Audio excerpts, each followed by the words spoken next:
Okay, we're live.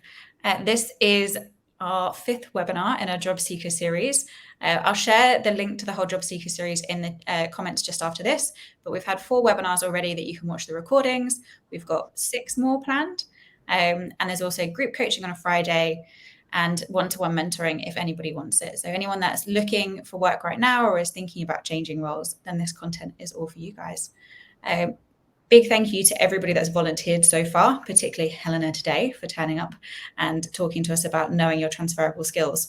So Helena is founder of Flow of Work company. So we met 2 years ago-ish doing the Antler program, and Flow of Work have just done amazing things since then. And Helena is so passionate, not just because of her own journey, but I guess everyone that Flow of Work helps, of knowing our transferable skills and therefore knowing what our options are.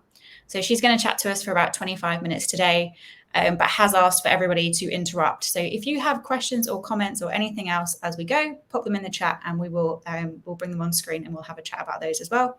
There'll also be time for Q&A at the end. So if you wanted to leave anything till then, feel free to as well.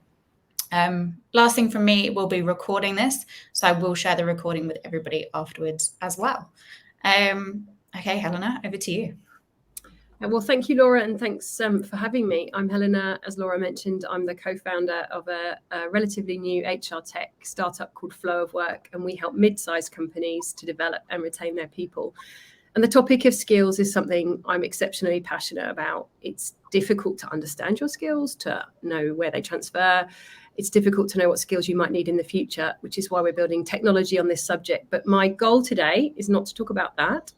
My goal today is to talk about how you identify your transferable skills, how you use this knowledge to identify potential alternative career pathways. I've focused this very much on the recruiting and talent acquisition space today, but this methodology applies to anyone in a role who's looking to change their career pathway or anyone not in a role that's looking to seek new employment. And hopefully we'll leave you with some practical next steps to take if you are looking to assess your skills and look for new career pathways. Well, I mentioned already the problem that we're going to be focusing on today. I know it's really hard to judge your own skills. We underestimate, some of us overestimate our skills. And it's difficult for us and people making decisions about hiring decisions and assessment and selection to understand how these skills could transfer into new industries, new jobs, and new contexts. So this is what we're going to be talking about today. I would really love, it's very strange talking in a bit of a vacuum. So I'm relying on Laura to let me know if there's any questions or comments. We've got plenty of time today to answer specific questions if you have them. But I thought I would launch straight in, and maybe I thought it would be relevant for me to start about talking about my own rather squiggly career pathway and why I believe I have the right to be here and talk about this concept today. So we mentioned already I'm CEO and co-founder of an HR tech startup, but I actually started myself in recruitment a few years ago now in an industrial branch of Adecco in the UK. In fact, I was the recruitment administrator. I progressed my career internally within Adecco to focus on business process management and eventually quality management. And there, I think I got my thirst and appetite for, I guess, tinkering and making things better. That naturally segued into support operations and HR technology. And I had the chance to meet my co-founder actually at a recruitment company called Randstad, where I worked in the IT team, looking after launching, implementing, building, integrating HR tech for the APAC region, and I was their product owner. I left Randstad, and went to head up talent innovation for Deloitte actually. So I moved into kind of an internal innovation role at Deloitte, and that bizarrely led me to the world of tech, being a tech founder. I got, I guess, a bit frustrated by seeing people's talent underestimated or missed out on, or I got a bit frustrated with seeing great people leave when at the same time all the organizations I'd ever worked for were recruiting great people just like me, or just like them, should I say.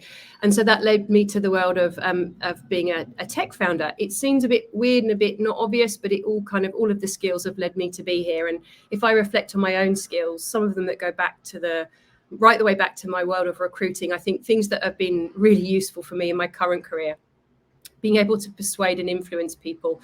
I attribute that to my life as a recruiter, trying to persuade people to either use my recruitment services or to do a job Multitasking, of course, I think that one goes without saying. I'm quite good at problem solving and adapting to different solutions. I think I'm reasonably good at communication. You can be the judge of that. Researching, I think my ability to kind of stalk internet sleuth comes from my recruitment days. And that's given me high levels of resilience. So that's a bit about me and my pathway to becoming a tech founder. But let's move on to you. So I want you to, first of all, when thinking about the skills that you have, to imagine them a bit as Lego blocks. And imagine that you have a bag of these Lego blocks, and each time you try something new, each time you take on a new job, each time you do a course, maybe do a project, you're adding to those building blocks or Legos. And of course, as with Lego, your skills can be kind of deconstructed and reconstructed to create different outcomes. So think of your skills as Lego blocks that you're constantly adding to your bag of Legos. What we want to do is, if you're watching this and you're in the recruiting space, is to help you think about some of the top skills that you most likely possess if you're in the world of recruitment. Some of them are probably quite obvious to you, and some of them perhaps you hadn't thought about before. So I'm not going to go through these in extreme detail. I'll just pick out a few that I think are relevant. The likelihood is that you've got amazing communication and listening skills. You have to not only deal with different types of stakeholders, internal, external, candidates from different diverse backgrounds, but you're used to positioning and selling candidates for different roles. You've probably got amazing copywriting skills. You can communicate digitally and in person, and you can present yourself really well. So don't underestimate those communication skills. I think the same goes for relationship building as well. When you have to meet complete strangers and you have to build relationship and rapport really quickly, these are key skills that you can take almost to any profession.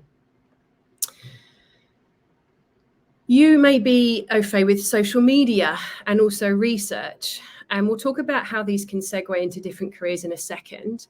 The likelihood is that you, like me, probably are decent at persuading people to do things that they perhaps hadn't thought of or that they don't necessarily want to do, which means you're a great negotiator. The likelihood is that you've probably had to solve different problems, that last minute dropout, someone who quits unexpectedly, the offer that was retracted. So don't underestimate those problem solving skills as well. And in the final tranche, let's look at some of those potentially harder skills.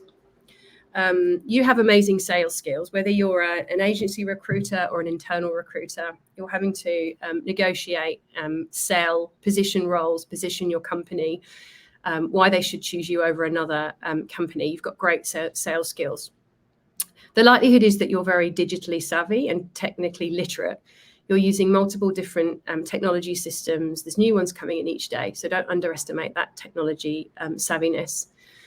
Whether or not you realize it and you do it actively, you're having to make decisions based on data. And that's a really valuable skill in today's market. And that transfers into many different occupations. It's a really emerging skill. It's a really valuable skill, and it's in high demand in the market with high future anticipated demand. You might manage projects. So if you've been part of a project for a campaign, for example, if you've done anything in graduate recruitment, if you have implemented an employer brand strategy or a new HR technology system, the likelihood is you've got project management skills that are not to be underestimated. You're also probably quite creative, and no doubt that you work in a team. What I'm going to do a bit later on in the session is I've got technology that helps me look at market data to understand the top skills required for certain professions, understand skills, value in the market, salary attributes, and so on. But I've got other tools that I'm going to show you that if you find this difficult to do, you can use tools freely and readily available on the internet to work out what your skills are and inventory them for your own career. So we will show that a bit later in the session. So where could these skills take me? So you're in the perfect position in the world of recruitment and talent acquisition to have a really deep understanding of all the different departments, functions, in your current company, or if you're not currently in recruitment, no doubt that you've got amazing knowledge of all the different, or very strange and different industries. You've met different candidates. You've got probably a better understanding than most of the types of professions out there. But I want to just spend a few moments talking about where your recruitment skills can take you. So there are very natural career pathways into the world of sales, customer success, project management, marketing, human resources, and consulting. There are many more, but these are some that you could probably walk into almost straight away. So what I've mapped out here, by looking at the key skills of a recruiter and the top skills, and just by using that to skill match into new and different roles, these are some of the roles that you could likely walk into straight away. So some of them are obvious, especially if you're an agency recruiter. If you're interested in pursuing a career in sales or account management, those strong communications and sales skills, your ability to network, identify potential clients, and the analogy there is candidates, and manage client accounts, make you really great in the world of sales or account management. If you're interested in customer success, this is a really growing occupation in the world of technology particularly, but your communication and organization skills, your ability to problem solve and build relationships with clients to ensure their success and satisfaction with different products or services make you a really natural fit into that role. And you'll find many examples on LinkedIn of people who've segued from recruitment into customer success. If you are interested in project management, anyone who's got a background in RPO or MSP probably has even stronger project management skills than most. Project management requires strong leadership, time management, organization, high attention to detail, problem solving, adaptability, and the opportunity or the thinking and the ability to oversee complex projects, see problems in advance of them happening, manage budgets, and ensure that you drive that project through to successful completion makes you a really good potential candidate for project management. If you're more marketing skewed, marketing or employer brand skewed, you'll need strong communications and sales skills. You'll need tech savviness. You'll need copywriting, social media, and digital marketing skills to identify those target candidates, where they live, where they can be found, how they like to be communicated to, and how you can attract them to your organization. And this makes you great to go into a marketing or employer brand specialist role. Probably a more obvious segue is in going into HR, a career in HR, whether you're interested more in the employee relations side, the employee experience side. There's some really interesting roles emerging in projects and employee experience. But your ability to resolve conflicts, your adaptability, your time management, attention to detail, and your familiarity with general employment law and practices makes you very suitable for HR or learning. And finally, perhaps something that many of you may not have considered is management consulting. There are many specialist talent acquisition, human capital consulting areas of practice that do like people who've got practical and hands-on experience rather than theoretical experience in the world. So your ability to communicate, solve problems, adapt, help organizations to solve those complex problems, to develop strategies as well as execution, make you really suitable for management consultancy. And that can go in multiple different ways. That could be for a small boutique consultancy, it could be for one of the big four, or it could be like Laura and I, you might like to set up and freelance on your own. Now, I'm not going to go through this in massive detail, but if you pick the sales career pathway for a second, I just wanted to take a moment to illustrate where that career could take you. Now, what's missing from this picture is the skills lens and the skills that you need to develop or acquire, as well as the experiences to take you from recruiter into the world of sales. And potentially that could be sales rep, account management, and channel partnership. But in terms of thinking about your longer term future, do you want to be a chief revenue officer? Do you want to segue into being the head of sales and marketing? Or are you just perfectly happy in an individual contributor role, which is equally as valid? We want to kind of open your mind into where these different directions can take you. And taking that first step into a career in sales could take you. I can send these out as well if anyone's interested in exploring this. It's equally true for the world of project management. This is a bit more aligned to my own career pathway. So the world of project efficiency, process management took me into the world of project management. That led me into the world of like business analysis, implementation, and led me to be a product owner. I did qualify in that area. I also did my Scrum Master certificate, which makes me all my skills quite transferable into multiple different industries. And that can lead you into a career in program management, into product ownership. It could also lead you or segue you into a more technical career. if that's the way that you want to take it. And finally, just for illustrative purposes, if you are interested in developing more into more general human resources, there are some really interesting career pathways now in HR analysis, analytics, people analytics, and even pathways into data science if you want to. And the same with learning, instructional design, and the segue into user experience or UI design. The top-up skills needed to go from instructional design to UX and UI aren't actually so significant. And the same with people experience and employee experience. So this is just, like I said, to illustrate some of the amazing career pathways that you're well set up for and well positioned for in the world of talent acquisition and recruitment.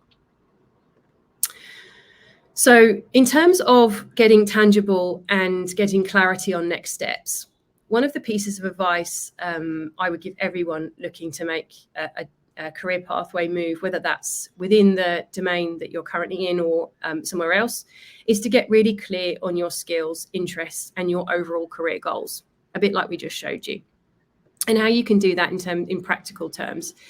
Now, I'm going to go into a bit of a demo in a second, because I know that getting clarity on your skills is really hard. I know that people find that really, really difficult, partly why we built technology to help with this. But you can take inspiration from job ads and ChatGPT. I'm going to give you a demo of that in just a second. I think it's relevant to start thinking about the elements of past jobs that you've enjoyed the most. So did you enjoy the crisis? Did you enjoy being autonomous and being left alone working from home? Did you enjoy working in a team? Is money a key driver for you? Do you want variety? Are you looking for flexibility? Are you looking for stability? So get really clear on what it is that you're looking for in a career and a next move, but use those past experiences to drive you. Now, I will just stop sharing this for a second, and I just want to spend a bit of time on literally how you understand your career. And if anyone's interested in ChatGPT, you're going to like this. So I've got access to the Model 4, but the Model 3 version is completely viable. If you want to get an idea of what skills you have, there's two ways that I recommend that you can do this, and it will take you 2 seconds to do. One way you can do this is just have a look at jobs that are available on the market. This will also give you the added bonus of being able to understand and summarize the skills that they're looking for to work out whether you have those core skill matches. So I've just found a role here for Aram Kids on Seek. All I'm going to do is just really quickly copy and paste this into ChatGPT. So just give me a second while I do this.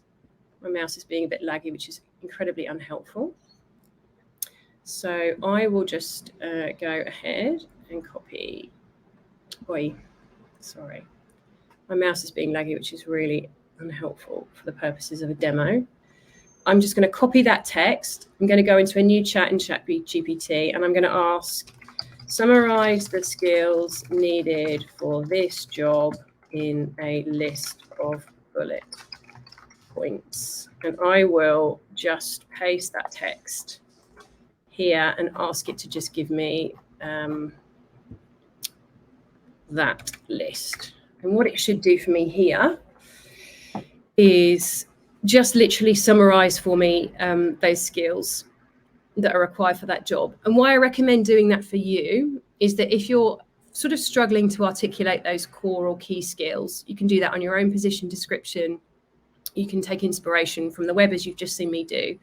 But this is going to give you a really summarized list of key skills. So you can do this for any role that you like, whether you're in it and want to understand your key skills, or whether you want to work out whether you're suitable for a role. So that's one way that you can get clarity on your own skills. Another way that you can do it is just chucking your own LinkedIn profile into this thing. See if this is going to be too much text. So this is my own LinkedIn profile. I can do the same thing, is provide me a summary of my top skills from this bio in a bullet point form. Hopefully I haven't chopped in too much text. Okay, so let's just take a bit less text in there. I've done too much. ChatGPT doesn't like it. Should have pre-prepared this. So let's just take a bit less experience, and let's just take in, I don't know, we'll go back a few jobs, not like the 100 years that I've got on my LinkedIn profile. So let's just try that again now. 1 second. Don't you love it when tech fails you? So too much work experience to put in. The irony of being a tech founder and like a tech demo failing.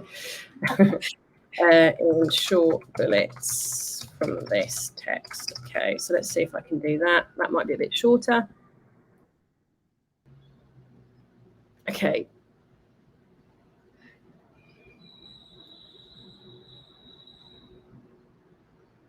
So this is now reading my text, and it's giving me a list of a bit more experiences, but you can keep tweaking this to be able to like make it really specific on skills. So if I just say, give me skills only, you can tweak this to literally, you can tweak this, but of course I'm failing miserably on this demo. But you can use this to kind of extract skills content from your own resume by copying and pasting, or from your own LinkedIn bio. It's super easy, it's super quick, and you can do this within 2 minutes for free. So I will just go back to my presentation now.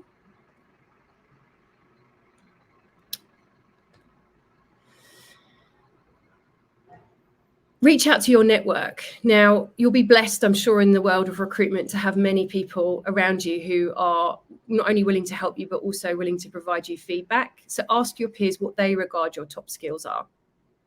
Reach out to people in jobs you're curious about. If you're currently in employment, you're in a really great position to be able to reach out to colleagues, maybe in the sales or marketing function, if that's something you're curious about. But if not, trust me, people are very open and amenable to being approached on LinkedIn, especially if you're polite. You don't need to take up too much of anyone's time. You can do these things all virtually now. But ask them about what they love about the role, their own pathway to achieving the role, what they love, what they don't like about the role. Especially people who've done the role that you're curious about in the past, that have gone on to do interesting things as well. And of course, you can get a coach or a mentor, and Laura's going to give you a recap of what's available if you are job seeking right now in terms of getting coaching and mentoring via the Striving platform.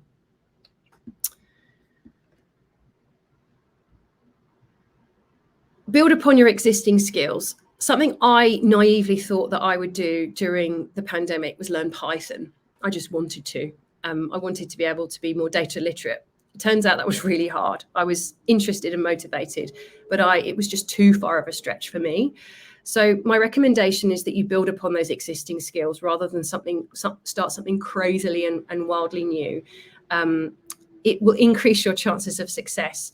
But there are heaps of available resources, as I'm sure you all know. You can watch tutorials on YouTube. They're very consumable, they're very short, they're delivered beautifully. You can sign up to Coursera or Udemy for free or very low cost content, but it's also in bite-sized pieces.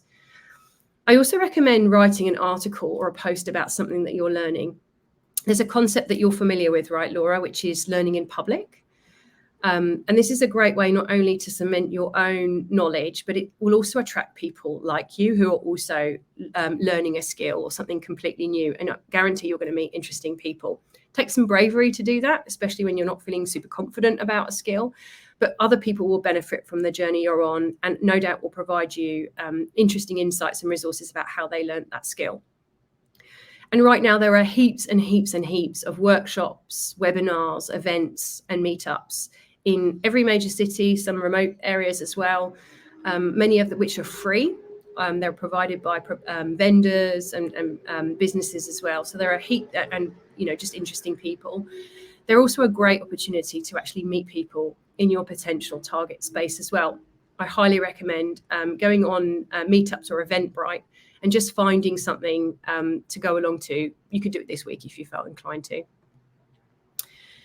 And finally, put your hand up for side projects. I know this is more difficult if you're not currently in a role, but if you are in a role, if you're implementing a new system, a new employee brand strategy, or anything that's going on in your organization that you think will give you the chance to build new skills, build that network, and try new things, put your hand up and get involved. If you're not currently in employment, that's okay. If you know someone with their own business, they might like help. Believe me, startups and other small businesses are quite often very amenable to having talented people support and help them. It doesn't hurt to ask. and also potentially considering volunteering or actually mentoring someone yourself. Now that brings us to the end of the actual content piece that we were going to talk about. I'll leave this on the screen for a second before Laura pulls it down. If you want to chat to me about career pathways, about skills, feel very free to scan the QR code on the left there, about Flow of Work code. That takes you straight to my Calendly link. I love talking to new people. You could use a test for me, so don't feel shy about approaching me and booking time in my diary. And the same goes for Laura and Striving. On the right is her QR code, where takes you straight to her website, where you can learn more about the Striving platform and how you can get access to peers, content and resources to support you either in skill building or job seeking. So Laura, I'll hand back to you to get rid of the slides if you want to do that. And hopefully we've had some comments or questions that we can tackle together. I will. I'm going to leave that up there just for a minute because I think people might want to end up talking to you, but I'll take that off in a sec. While we're waiting for comments or questions to come through, haven't had any now, but I've got one for you. Just thinking about your career, because that was the starting slide, and obviously you've had a few different transitions. I guess Yes. what would you say were the barriers between any of those? Like, did you have to really convince a great boss it was a good one? Did you have to leave a company? What was the real facilitator to make you or enable you to make those jumps? I think at its core, I'm a bit of a hustler. I have never really let anyone tell me no. I love talking to new people, and that's probably been one of the keys to success in terms of being able to understand new careers. It's generally been through meeting people, finding them interesting. I've got still to this day, I have loads of my feed, and I'm subscribed to different job alerts for words and topics that I find interesting. So for me personally, I'm really interested in the space of talent innovation. I'm really interested to know who's doing really innovative things. So even now, for competitor research or client research purposes, I have all sorts of articles, alerts, job alerts in my feed to kind of work out who's doing something cool or interesting.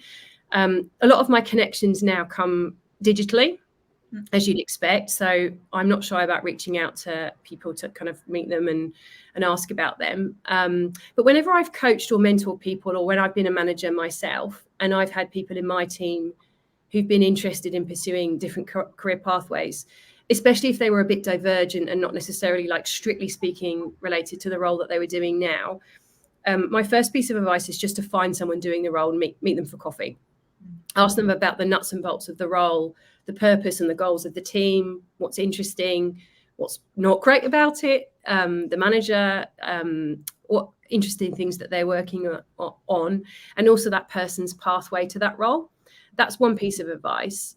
Going on to that networking conversation as well, is I found this sort of notion of skill swapping quite interesting. So again, in a previous role, I had a marketing team report into me, and I had one of my colleagues who was really interested in developing her SQL and data and analytics skills. And we were able to find someone who was a data scientist, an emerging data scientist, who herself wanted to be able to develop and mentor people to become a manager. So we found we were able to do is allow them to kind of skill swap. So both got something from the equation, both got value from the equation, and it was kind of a win-win for both of them. I attend a lot of events. I still do that now, and I always find an interesting person to meet or follow or read. I consume a lot of content. I listen to thousands and thousands of podcasts, and all of these kind of things give me inspiration. I'd say barriers. Now, I've had a much more fluid career, and although it looks weird on paper, it has been a natural progression from one role to the other. I've never sort of suffered from the barrier of not having an accounting qualification or a blah, blah, blah degree that stopped me getting a role. And I think increasingly, with some exceptions like accounting, for instance, jobs are a lot more fluid. And where you can demonstrate practical experiences, so just projects, or where you can demonstrate some kind of commitment or past experience, even if it's not full time, I think people are increasingly more amenable to, thinking about careers and skills a bit different than they have, especially while it's still difficult to hire in this country as well. There's still a talent shortage. So I've never faced barriers myself, but that's just because I don't know, I hustle my way through them. But I know that that's not everyone's cup of tea. No, I like that though, because I think sometimes we can think that there's barriers, like it's the story that you tell yourself, right? Where if it's a transition, it's going to be hard and here's all the reasons. But I think the fact that you haven't and you've just put yourself out there shows that any of us can do it, right? You just need to. Bit of grit, good network, Yeah, insane exactly. self-belief. Right, just trying and see what happens. We have had one other question come through. So what tech skills did you build on or learn from scratch whilst making the jump into the product owner role? Well, where I got into the product owner role was in Randstad. And so I already came with a background of HR technology and I understood the domain deeply. So my role as product owner was to, I guess, to advocate on behalf of the kind of user group to make sure that the solutions that we were building, the prioritization in which we were building and elements of the technical piece were kind of prioritized. So I went on I forget the name of it, but I can work it out. I think it's on my LinkedIn profile. I did go on a product owner course. It was in Australia. It was a 2-day introductory course, very practical, to give me tools, things like managing a backlog, some of the Scrum ceremonies that you typically work in when you're in a kind of like an agile team. So understanding of the tools, technologies, processes, I guess ceremonies that typical software development or product teams work on together. So it was more practical than like specifically technical. And the segue was quite natural for me coming from the world of HR and HR technology. And that transition into actually building stuff for our own company was a bit more natural. And our team was cross-functional. So I had, where I lacked in terms of like specific technical capabilities, we had people in our team who were BAs or we had methodologies that we could use. So I'd recommend looking at the certified product owner or Scrum Master role. So Scrum Master is not one where you necessarily need to be like super technical, and Scrum is a qualification or skill that appears in like heaps and heaps of roles. So I would have a look at those kind of roles. And now, as I segue into the world of technology, I'm not technical myself. My co-founder's technical and I have a tech team. I understand more of it than I did before. I won't lie and say I understand everything now. I understand the concepts and the vision, let's say, and really we use my skills for that and we use the tech team skills for the more technical side of things. But the certified product owner course was amazing, really energizing, doesn't require you to be technical and will give you really, really great skills. You must be a little bit technical if you decided to try and learn Python, because I don't think many people have been like, do you know what? Yeah, I'm going to learn. Yeah, but you tried, which I think is more than the majority of people. Well, the nonsense is like this is where you're like, oh, I need an IT team, because even downloading all the, I don't even know what they're called, packets and things that you needed to get going. Like I failed at the first hurdle. I think with anything, just my piece of advice there is you've got to really, really want to do it.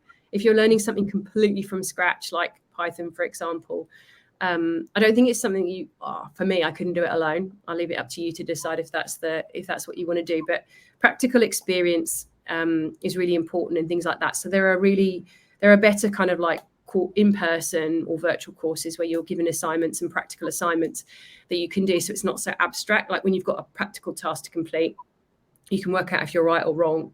And you can be graded. I think if I was going to do it again, I'd do it in that format, not try on my own. Yeah, I think that's exactly what we were saying before about the skill swap that you mentioned. Like, I love that idea of finding someone else that's interested and just kind of swapping. I think there's so much value to that. But then just community as well, right? So, you're not the only person that's looking at Python going a bit cross-eyed and wondering what's happening. Well, I think you've posted here in the comments that learning in public notion as well. I think that's such an excellent way to learn, especially you don't feel like an idiot then, because you're learning with a group of people who are kind of probably or experiencing the same thing as you. Maybe someone's a wee bit more advanced than you. You can encourage each other. It's also great for accountability. So I just love that concept. Yeah, me too. I love it. We haven't had any other questions, so I might wrap it up. But please feel free to get in touch with either of us if you've got any questions. I will share the recording, and there is a link to Flow of Work, and then Helena's profile's on there as well if you wanted to get in touch as well. Cool. Thank you so much for today. I really appreciate it. Thanks, Laura.